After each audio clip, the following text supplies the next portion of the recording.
ертеде ешкі жүні бөртеде осынау туған өлкеде мынандай бір аңыз болған бізге жеткен бүгінде баяғы өткен заманда Ерназар деген бай болыпты. Оның кемпірі және Ертөстік деген кішкентай ерекше туған ұлы бар еді. Ол жыл санап емес, тіпті ай санап емес, күн санап өскен екен.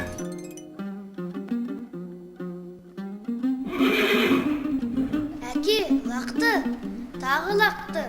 Әке, тағы да тезірек.